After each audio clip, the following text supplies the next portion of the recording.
Hey guys, welcome back. BDCKR here. We're back with our weekly recap of all things Injustice. This is for the week of December 22nd, 2022. Getting into it, the current character challenge is Arkham Killer Croc. That is a 1-week repeat. The required characters for that are Harley Quinn, Flash, and Sinestro, who you can get at bronze for all of them. So that's great for newer players. You know, if you've been playing for, I don't know, a couple weeks to a month, right? Yep. And you have the stats to beat the challenge, you almost certainly have the resources to get the characters if you don't already have them. Right. So his passive is Apex Predator, which is Killer Croc gains armor when he tags in or does a special attack, and Arkham characters' special attack use also give Killer Croc armor. He's got 1,240 attack and 1,360 health, and was last available on the 24th of February 2022. Yeah. So he's a pretty spectacular tank in the whole sort of the old sort of framework of having an attack person, a tank person, maybe a basic attack and a specials attack as your two separate guys. And I know it's sort of passé now, but he is a spectacular tank. Mm-hmm. We've demonstrated this a few times before, and hopefully you're watching some footage now of him being a pretty good tank to the point where he can do almost no damage and knock out a couple of the guys. Yeah. So there's a playlist linked into the description. And one other reason, I mean, Tantu Totem has been a bit of a game changer for everything, right? Absolutely. And Killer Croc is another demonstration of why Tantu Totem has been such a game changer, but in a way that isn't nearly as obvious as just somebody coming in and doing specials. So if you look at the first part of Killer Croc's passive, you need him to tag in or you need him to do a special to get armor. However, the second part of his passive lets him get armor when a teammate does a special. Mm-hmm. So he does not need to be the special specialist to take advantage of his passive, meaning he can have all 3 gear slots to make him more of a tank instead of trying to make him better at specials to trigger his tank kind of passive. Yeah. So it's interesting, right? Because you having this part of his passive, you avoid the problem that you sometimes have with characters like Arkham Killer Croc, or maybe even Metahuman Flash. Yeah, where you have to pick one. You have to pick either making him tankier via specials or just being tankier. Do you trigger his passive or do you make the most of his passive? Yeah. Right? And so if you give him power gen gears to do more specials,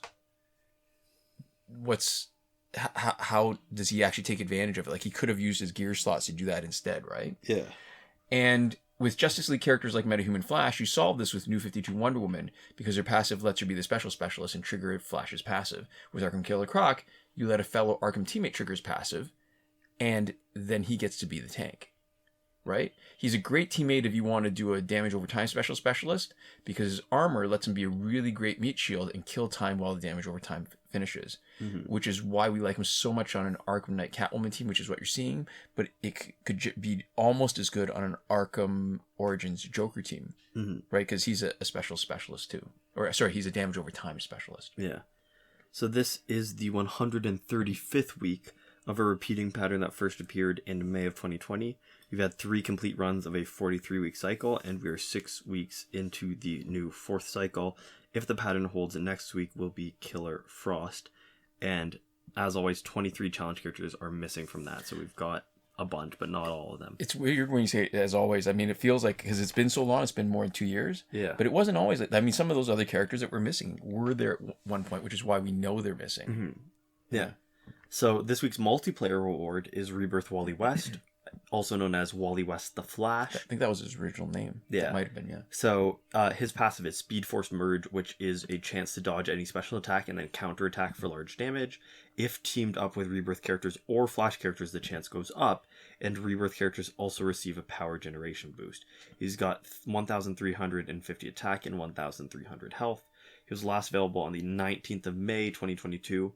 For this one, it's 103 weeks in a row of a consistent pattern of 31 rewards. So we're 3 complete cycles through, and we're 10 into our 4th cycle. If the pattern holds, we expect to see the gauntlets, which become the gauntlets of Azrael, next week for the reward. Right. So he's got excellent high stats. He's got fast basic attacks like all the Flashes. The most important part of his passive, I think, out of those 3 abilities, right? Those later game characters, especially the multiplayer rewards, they are so much better than previous. The fact that his passive has 3 abilities is kind of cool. But the most important part is, I think, dodging specials. Mm-hmm. And so he can even dodge when stunned, which makes him better than damage, or I was going to say damage over time. Dawn of Justice Batman. And he's a great potential counter against cards that stun on tag-in, especially if they're geared to increase damage against stunned opponents, because you've got some protection against specials. And basics are less likely to knock you out in one combo when they tag in. Mm-hmm. But it's still not a perfect counter against Tantu Totem. But I don't think any of the special dodgers have been great since Tantu Totem arrived, because your opponent gets their power back. But at least you do a bit of damage if your passive triggers. And I think it's about a 30% of your attack stat. And with a full Rebirth or a full Flash team, it triggers about half the time, so about 50%. Mm-hmm. And in general, I like to use Flashes as a basic damage dealer, and Wally West is no different. The problem is he's not as good as a special specialist, because his special 2 damage is reduced by half of what it should be for his given damage stat, because of the power drain effect that is not mentioned in the description. Yeah. So anytime you've got a secondary effect, not anytime, there's at least a chance that you lose some of the damage you're getting. Most of them will be reduced by half. Arkham Knight Catwoman, I think, is an exception, where it's only reduced by 25%, which is what you're seeing demonstrated in the fight now. Yeah. And so the weird thing is his passive makes him a little tanky, but he still isn't a great tank. And the problem is the meta's moved away from having a good a good basic damage guy. And that's where he really shines. I mean, he might even be a better special specialist if you primarily use a special 1, but we have to play around with that, because each bar of power with a special 1 will do more damage. So if you're going to use a special specialist, special 1 works better, but it's still not great, because you're not leveraging the amount of damage. The amount of damage from one special isn't often enough to knock them out. So if you're relying on Tantu Totem, you're not getting your power back. You're still relying on more tagging in and tagging out. And what you really want to do is have a special that will do enough damage to knock out the opponent. And I think his special 2 usually is not it. So given that there's these extra abilities on his passive this extra ability on his passive, I think a Rebirth team is better than a full Flash team, because you get that power gen. And if we've shown this recently with our static team, where Rebirth Raven's great as a second special specialist, and it protects your team against specials by draining power. The problem is Wally West is worse than static, because he doesn't give you the stun in order to leverage Rebirth Raven's special ability by making her a really good, or by taking advantage of Cloak and Necron Scythe. Yeah. So there we go. In the store, we have the Killer Frost bundle for $24.99. All these prices are going to be in Canadian dollars. That's because Canada's what matters. Canada's where we are. It's the information we have access to. Yeah. So that's Killer Frost. And 100,000 power credits. Right. Doesn't unlock in your store. It's basically, we use this as a clue that next week's challenge is what we're predicting it's going to be, because they normally match up. Right. But it's not a great deal. A corroborating clue. Yeah. Yeah. We also have the Killer Frost challenge pack for 200,000 credits, and that gives you that 6.16% chance of getting Killer Frost instead of the regular 2.86% chance. And this is weird, because we normally don't get the bundle and the challenge pack at the same time. Right. Like, so we've got basically 2 corroborating clues for what we've documented as the previous cycle. Yeah, and this is also a terrible deal, just to be clear, unless Killer Frost is like the only character you want for some reason. Right. Because if you have, if you're willing to keep more than like 2 or 3 of the people in the challenge pack, if you get them, then it's a worse deal to buy this more expensive challenge pack compared to the other one. Right. When you count, like, assuming you're selling back everything else, basically. So the Killer Frost bundle is not a great deal, because it doesn't unlock in your store. It's expensive. The challenge pack is not a good deal, because it's extra money. It's extra credits. Mm-hmm. Yeah. And on top of that, because it's going to be next week's challenge, that makes it even worse of a deal. That's true. You're going to spend your time. Right. Mm-hmm. We also have the character bundle Dark Side War. That is $24.99 Canadian. We've seen it a couple times. Or we've seen it once this year, twice last year.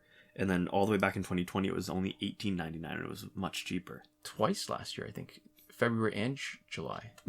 Yeah. And that comes with Jessica Cruz, Green Lantern, and Apocalypse Darkseid. Yeah. Yep. So, I mean, they're not bad characters. The problem always is these packs are expensive for what they are. Yeah. I like Jessica Cruz. She's a good basic damage dealer. We've got Metropolis pack for second week. We said last time it's pretty crappy when you are paying money for characters that you can get directly from the store for power credits. Mm-hmm. And what else? Character bundle. Batman Universe 55th week. Most Wanted pack 62nd week. And the Celebration pack. So Aquaman 49 weeks. Shazam and Joker for 47 weeks. So we're coming up on the 1-year anniversary of Perpetual Celebration. It's got to be a little tiring. Yep. Yeah. So what's going on? Oh, Phantom Zone is back for a couple weeks. Nice. And I did not see it should be coming up though. I did not see the double XP this weekend. For Maybe that Christmas. notification. Yeah, usually they have something a little bit special for Christmas, but I didn't see it this time, or just for statutory holidays. Mm-hmm. And it is the weekend coming up, right? It's a funny weekend because Christmas, anytime Christmas lands on the weekend, it does something a little bit funny because then you shift your stat holiday out a little bit. The worst is when, not the worst, but the weirdest is when it's Saturday for Christmas and then Sunday for Boxing Day. It's not quite there yet, but it always messes up my work week a bit. Mm-hmm. So last weekend's breakthrough, Fight 62 is still broken. Yes. Last weekend's breakthrough for golds was Deadshot, Wonder Woman, and Static. So this weekend's should be Zatanna, Flash, and Solomon Grundy. And we have a link in the description to a Reddit thread from Devlin16 going through the complete breakthrough cycle if you're interested in that. It is not the first week of the month, so we're not going to do our sort of complete run through of glitches.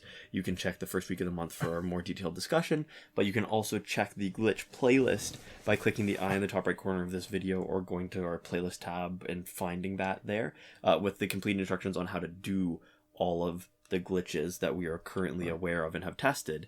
The important part is that the Arkham Killer Croc challenge is resettable, and Phantom Zone is still working for resets. And if you're doing one, be aware of your progress on the other and don't reset, because it'll reset both. Don't reset accidentally once you're like halfway through one. Right. And even though we're not going over it and we're promising to go over it first of each month, we'll go over it earlier if something changes, but nothing has changed for the longest time, which is why we're not doing it every week, but we're doing it regularly just to, refresh people on it. Yeah. And to finish up, we'd like to give a huge thank you to our supporters on Patreon. That is BomboBen, Consul Peasant, and Edwoon at the highest tier Last Word, Sinemac and Mohammed Albshaiti at the Your Message Here tier, Shawn, Farrell, Daniel Simonson, Aaron Maule, Michael DeVries, Brandon C., Irvin Ruiz, Eddydoo, and Hoshi 127 on the credited level, and Chris Wolff, Scarlet, Dani, Awesomegamer 241, Pavu RS, Gavin, Mallott, and Isfar E at the gratitude level. Thank you so much for your support, and we'll see you next time. Komoda.